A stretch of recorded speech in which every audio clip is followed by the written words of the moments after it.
Hi, I'm Danielle Gagne from Commercial UAV News, and today I'm talking with Amy Wiegand, Director of Marketing and Communications at DroneUp, to talk about women in drones. Hi, Amy. How are you doing today? Hey, Danielle. I'm great. How are you doing? Doing fabulous.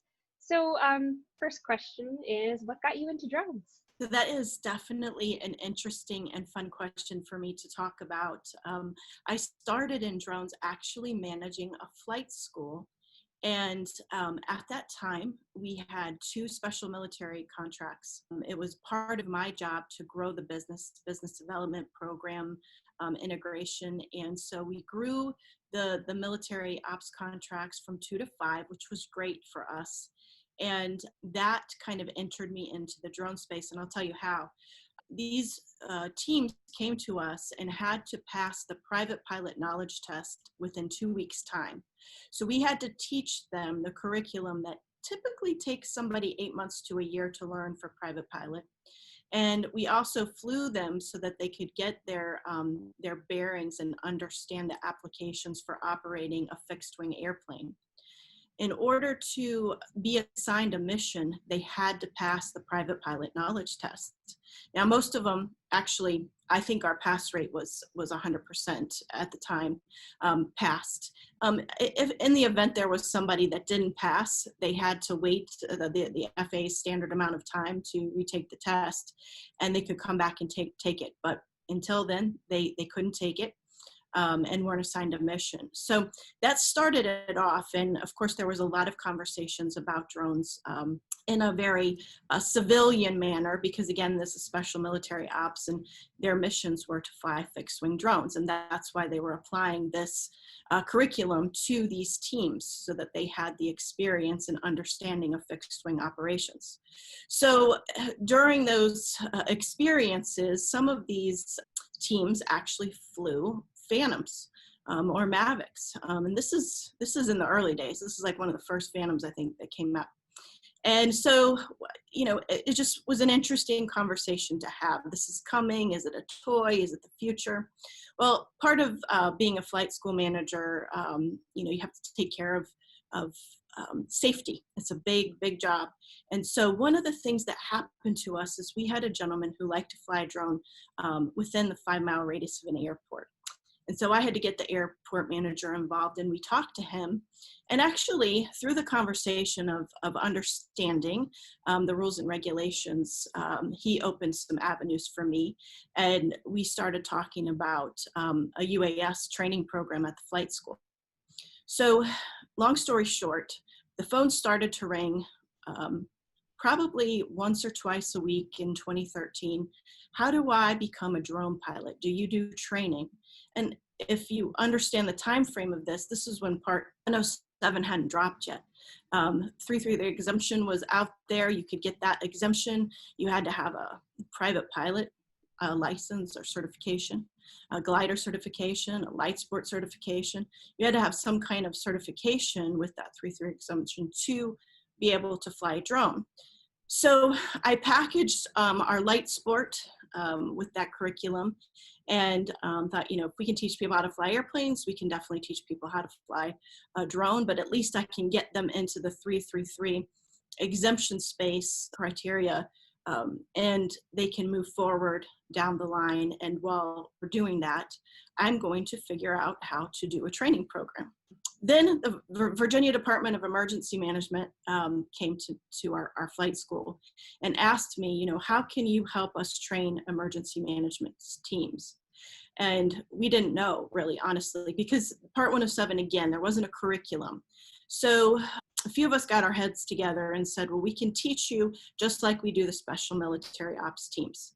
We can teach you airspace, we can teach you about sectionals, we can give you the basic knowledge that we believe, all of us believed, would be on this Part 107 knowledge test too. So we trained those teams, and they were ahead of the game, and they were prepared for that August, I think it was August 2017 date that Part 107 dropped.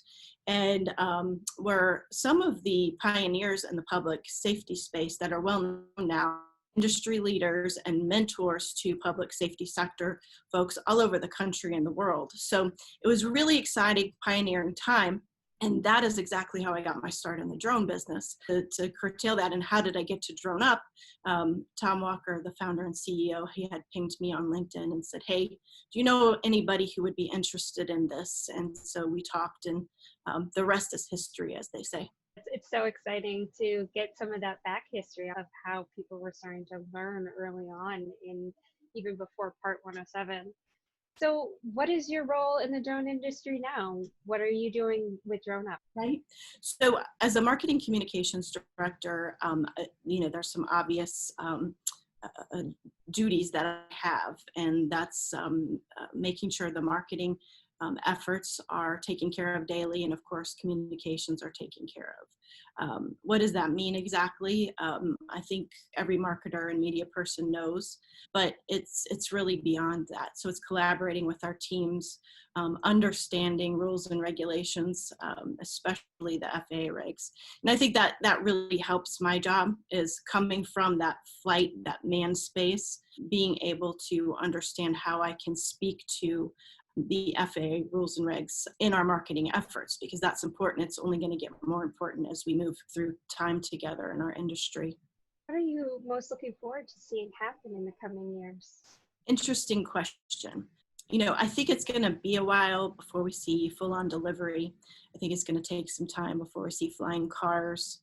All of those things sound really fascinating. And lo and behold, just a few nights ago, a friend and I were talking about the Jetsons, the old 1960s cartoon, in which I wasn't actually born then, just so everybody knows, but we were talking about it, and I did watch the reruns on Nickelodeon, and they had, telehealth conferences and Zoom video conferences, and they implicated all of those things in this early 60s cartoon. And so it is exciting. It is exciting to kind of get a glimpse of the future and be a part of that. I'm not going to lie, being a pioneer in an industry isn't easy, but there are so many applications that will come to fruition within the next 8 to 10 years that were probably pretty reminiscent of the Jetsons. I watched reruns of that as a kid too. I love the Jetsons, and I always think of that when I'm thinking about this industry and all the things we're doing, even what we're doing right now. It's amazing how all that stuff actually came to fruition, as you said. So what are some of the challenges you've had to overcome working with drones? Right. So learning how to fly one for me has been awful. I'm not going to lie. I would rather fly an airplane. It really does take some skill to do that. But in all seriousness, I think one of the challenges is getting aligned. I think that's a challenge, though, for all of us. We're a new green industry. We're all finding our footing. There's a lot of competition. Everybody wants a piece of the pie, a part of the space, get to the finish line first. But at the end of the day, I think that the most challenging thing is to get our messaging together for public perception. And I think we're working on that. I think we do a better job every day. And so it's a challenge for us as an industry, not so much for me, Amy, as the DroneUp marketing director, but we're trying to be a part of the solution to the public perception of safety and creating a culture of learning, education, and a solution experience. Public perception is definitely a challenge, and we're learning every day how to negotiate those very tricky waters. So who or what has inspired you? Like many of us, I've had icons inspire me. I've had employers inspire me. I've had my father's inspired me. My daughter's inspired me. And if you, in a professional manner, the people that have shaped me from the time I started working have really been people who have integrity, who have learned from their mistakes and been vulnerable and authentic, who have a great sense of empathy, but also are fair and decisive. I had an experience one time where I learned a great lesson when I was 22. I'll never forget it. The gentleman that was my boss at the time, he said, Amy, go buy some presents for these administrative assistants and put their name and our logo on them, and we'll get it to them. And I did that, and he was real excited to see what he called tchotchkes. And so I showed him the tchotchkes, and he He said, Amy, there's something missing on here. I said, what? I said, their name's on there, the logo's on there, everything looks great. He said, our phone number's not on there. How are they going to get in touch with us? And of course, that's the biggest marketing faux pas ever. I'll never forget it. But what he taught me was that sometimes you mess up, and that's okay. But you move forward. And so he made me order 200 more. And, he teased me about it every now and again, but it was probably a lesson of a lifetime, making sure that you dot your I's and cross your T's. But the way he handled it created an opportunity for me to understand what leadership meant. And I really appreciated that. His kindness, his fairness, but also him holding me accountable. And, moving on into personal influences, my father, being in sales, crafted a really nice example of a hardworking, dedicated, revenue generating sales leader. And that was an example for me growing up too. And then of course my daughter, when you have eyes that are watching you, you tend to look in the mirror a little harder. And she's certainly been an inspiration to me more than anything. And I think every parent can relate to that, even in their professional career.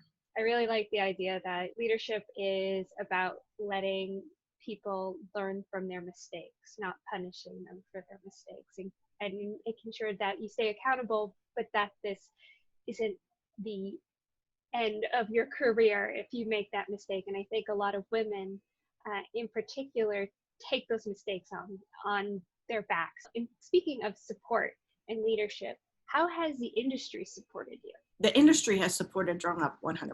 I mean, let's face it, we're a small industry. We're a little, but we're growing and we're getting bigger as the days go by. But every media outlet has run a DroneUp story. So I'm grateful for that. And how have they supported me? Anytime that I work with somebody, I think it's really important to create partnerships. It just doesn't work otherwise, for me at least. As a marketing director, I get sales calls all day long, and they just keep getting more and more and more. And you can really tell the folks who are interested in selling or who are just interested in making their numbers. And for anybody that needs to buy something, we've got to need it and want it and be able to afford it. But moreover, what I have really loved about the drone industry, and I've worked in several different industries, I have really found several collaborative ecosystems of support in which I could call somebody and ask a favor or just bounce ideas off of, nothing proprietary, but that partnership in these different ecosystems. Even when I've had to say no, as a marketing director, you have to say no a lot. I still want to build a relationship with people, create partnerships, because we never know when we're going to need each other. And I think that's really important. Don't burn any bridges, and create a place where, hey, I don't need you now, but I may need you later. But if you need me, call me. I think that's really an important place for us to be. It sounds a little idealistic, but in my space, in the marketing media space, it's not too terribly difficult, and I really appreciate working with people and creating win-win situations. I think that that's the best way to do it, and it's worked for me so far. It definitely has worked for DroneUp, and I'm very appreciative of the support that we have. What are some ways we can take that support and encouragement that we're getting from the industry and bring it to the next level for women? And how do you personally define the next level? What does it look like for you? That's an interesting question, because taking it to the next level in a lot of ways, you have to be prepared for the next level first. And are you prepared? And how do you get there to take yourself to the next level? Or how do I get there? Being prepared, educating yourself, getting involved. I think that's really a key for our industry, is getting involved. Not everybody wants to be in a webinar or, be in a public space. I get that, but getting yourself involved where you can will really help take you to the next level. And it certainly has helped me. I'm not shy. I've always been one to raise my hand and say, hey, can I participate? Can I help? Can I do something? And every time I do that, I learn so much. And I think that's kind of the space we need to be in and wrap our heads around as women in a pioneering industry. Nobody here knows all the answers. All of us are learning together. There's a lot of smart people here. There's a lot of people who want to mentor and help the industry grow and pass it on to the youth as well. So I think getting involved really has helped me take it to the next level. And then how do I take it to the next level? I think that my involvement in giving and in serving will help me take it to the next level. I am a servant leader and believe that being in service to people creates lots of opportunities for me. And it's not completely unselfish. And I want to grow professionally too. So how do I do that? I prepare myself for what I need to know for the future. So there's a lot of reading and getting involved and talking to people and being open to new ideas. I think that that's the key to being open to learning. And I think women tend to sit back and maybe, I don't want to say we're shy because that's not the case, but as a marketing director, I'm in a lot of these different communities on social media, and I see the same women that are interacting. And it would be really nice to see other voices. It's the same way with men, though. It's usually the more extroverted ones that are out there. But if you have a question, raise your hand. Don't be afraid to look silly. That you may somebody may have asked that question already. But there's so many people in this space that are growing together that it creates an opportunity for the future to listen to each other and be there together to support each other. I think that just speaks to just getting involved, really. That's a long way to say, just get involved and raise your hand and be open-minded and be of service and volunteer. Those are all important things. And I think that touches on my final question. What are some things that we can start doing today to get more women into the drone industry in the future? Right. So I think that being involved, I think being involved as a woman, you are visible. So I think those of us who are interested in being involved and don't mind that visibility definitely need to make sure that we maintain a leadership and integrity that can influence others. And so I think that there's a big responsibility there, and not one that anyone should take lightly, but also, again, we should have fun and be able to work together with humor and showcase that to other women and young ladies. And so as they're coming up, they can see, well, technology can be fun too. I think we do tend to, in the technical space and in a really strict rules and regulations space, we tend to be very technical. And I think that in some ways, if women by nature, and men too in a different way, but women by nature can be a little bit more nurturing of that with other women and other young ladies that are interested in technology, making it fun. So obviously volunteering is something that is important to a lot of people, and there are a lot of organizations that we can get involved in that influence women in drones and women in technology. And so I think that's definitely an avenue, to help people get involved. But, one of the things too that I was thinking, sometimes being involved in something, you learn that it's not for you, and it leads you to another path. And I think that finding what you love and what you're good at is really the most important thing.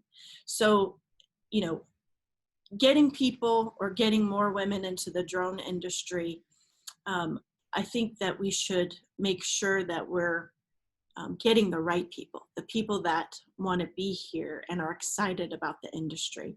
I think that's really critical too, and not being too adamant about, just getting here.